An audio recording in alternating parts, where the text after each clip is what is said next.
making plans for Nigel.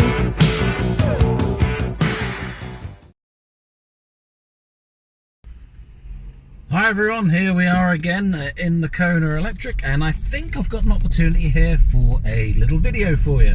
I'm actually on a Father Christmas run. I'm off to pick up my daughter for Christmas, so I thought while I was in the car I would see if I could do a video for you, one last one before Christmas. The video that I've been trying to do has been on my mind, and I've done a little bit of filming which hasn't quite worked out so far, was worst 5 features of the Kona Electric, or the 5 things I hate about the Kona Electric. And one of the problems of doing that is, well, it's really difficult to find 5 things that I really hate about the Kona.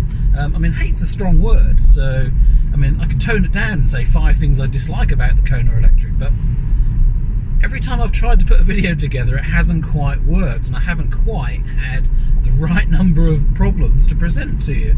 So today, I thought I'd do a video on something more on the lines of an awards for the Kona. So I've come up with a few headlines for various features for the Kona, such as the best features, the worst features, the most annoying features, and I'll try and present those to you.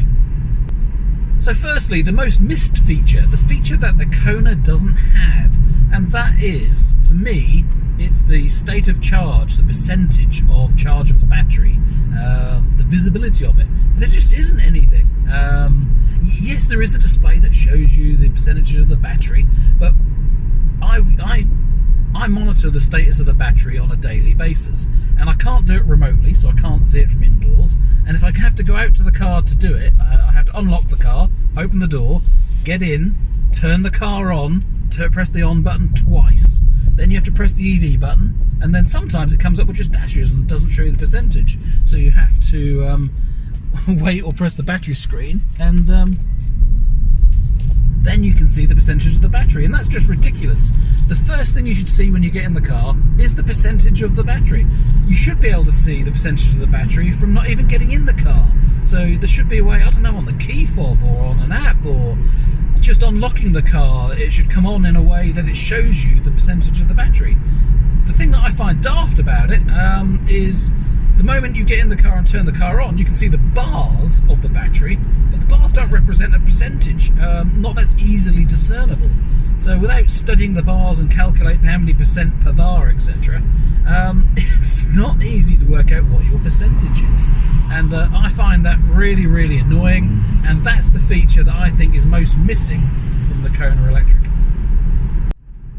Okay, moving on to the most annoying feature of the Kona Electric. Well, I think that goes to the tyres, but not for the reasons that most people are saying. Most people are saying that they're noisy, most people are saying that they're too hard and there's not a lot of grip with the Nexon tyres, but for me they're most annoying because they pick up stones. Wherever I go, on a shingle driveway, on any country roads, they pick up stones every day almost, and all you hear is clack, clack, clack, clack, clack, clack, clack, as the stone's going around on your tyre. And it must be the tread. There's so many different varying tread widths on the tyre, and they must be wider than others as well, that stones are just getting in there and staying stuck in there for ages, and that really bugs the heck out of me. So tyres, yep, they're the most annoying thing on the Kona. The thing that most regularly annoys me on the Kona Electric, well, that's the simple, easy one, isn't it? That's the bongs when you first turn the car on, the annoying Japanese, Korean hello greetings, completely unnecessary, and then the safety warning that you have to confirm on every single journey. Totally unnecessary. It's like the health and safety warnings on the sun visor to do with child seats. Nobody reads them, they're totally unnecessary, and they spoil the car for you. So yep, that warning, that's the most frequent annoying thing about the Kona Electric. The almost perfect feature on the Kona Electric, well, that's got to go to the lane keep assist, because it's almost perfect with smart cruise control. Lane keep assist and lane follow assist is absolutely brilliant, and I use it all of the time. But the most annoying thing about it, so it's just almost perfect, is when you're on smart cruise control on single lane carriageways, the car seems to hug the left-hand lane, the inside line, a little too much. I'd prefer it a couple of inches over. And when you're on a dual carriageway, it hugs the outside line. And that's a couple of inches too far as well. So as a truck's coming past you or another vehicle or something, you're just too close to the other vehicle. So for me, that just needs to be perfect by making it adjustable. For goodness sake, you know, if you're not comfortable on riding on the white line on the inside, why not just adjust it a little bit over? Why not give us that adjustability? So that's the feature for me. That's almost perfect. Most frustrating feature in the Kona Electric? Yeah, I think that goes to the USB socket for adding media to the car. So where you would plug in your USB lead to connect to your Android phone for Android Auto, you can't plug your USB stick into that socket for music at the same time. So that single socket has two functions, but you can't do both at once. And that for me is extremely frustrating because I like playing the music through a USB stick, and yet I also want to use Google Maps on Android Auto or on Apple CarPlay, etc. So yeah, I find that really frustrating. If it's got two features, give us two sockets. Why not? Okay, moving on to best feature of the Kona Electric. For me, it's the paddles. It's the regen with the paddles. It is a differentiator between other cars that aren't in the Korean Kia and Hyundai brand. It's just fantastic. The option to be able to coast when you want to, regen steadily and gently when you want to, or regen hard when you really want to, or pull the car to a full stop. That is just perfect. I would now struggle moving to another car that had less configurable and less enjoyable regen. So brilliant feature on the Kona Electric and the other Kia and Hyundai cars. The best surprising feature of the Kona Electric, the one that when I bought it I didn't actually realise it was a feature and it would be available, is auto regen.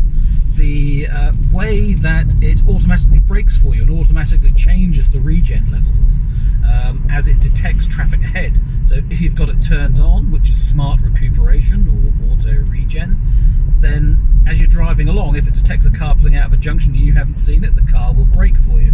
And it's not collision braking, it adjusts the regen for you. The same as when you come up to a roundabout and you need to slow down, it brakes for you and it adjusts the regen, making it stronger as you get closer to the car in front. So it's more single pedal driving again, and that is a really, really good feature that makes driving the Kona Electric really enjoyable in my opinion. Most unused feature in the Kona Electric? Yep, that's the HUD for me, the heads-up display. I don't use it very much at all at the moment, and Susan's never used it. For me, it's the motor. It's too noisy and too slow going up and down, so it frustrates the hell out of me. It's good when you're using it and it has a practical use, I get that, and with the satellite navigation directions in it as well, it is useful, it's a practical feature, but I just don't use it. So if it was an optional extra, I don't think I'd pay money and have it.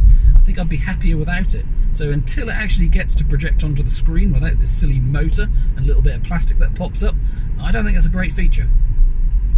Talking about optional extras, which feature, if it was an optional extra, would I not have ordered, but I would regret because I now know that it's a really good feature? And that award goes to the steering wheel, the heated steering wheel. I would not have paid £150, £250 as an optional extra for a heated steering wheel. But now I've got it and now I use it, it is really good. Especially from the point of view if you're not going to have the heater on when you're getting in the car when it's cold. Just the heated seats and the heated steering wheel, enough to keep the driver warm, especially for short trips. So that feature is absolutely brilliant, and yeah, if it was an optional extra, I would now add it to the car. And that leaves the last award, the feature that I can't decide whether it's absolutely brilliant or absolutely rubbish.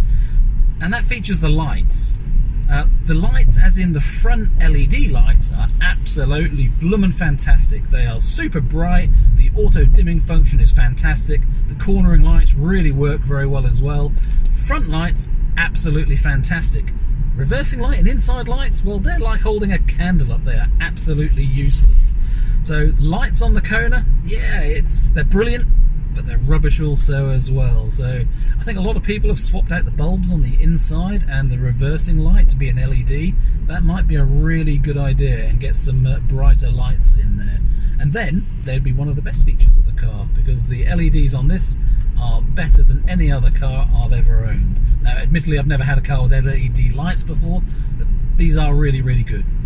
Night driving, as you can see right now, although we're in the city at the moment, are absolutely brilliant. Anyway, thank you all for watching. That's it. That's covered the features I want to. There's so many features that I could talk about, especially the ones that differentiate the Kona Electric from other electric cars. And for me, the things that differentiate it really are the performance, the handling, the efficiency and the range of the car.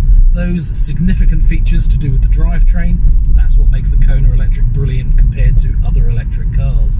Anyway, as I said, that really is it. So thank you all for watching. Thanks for subscribing and following my journey. And it's Christmas time. It's only a couple of days to Christmas now, so I wish you all a very, very Merry Christmas. See you all in the new year. Thanks for watching. Bye-bye.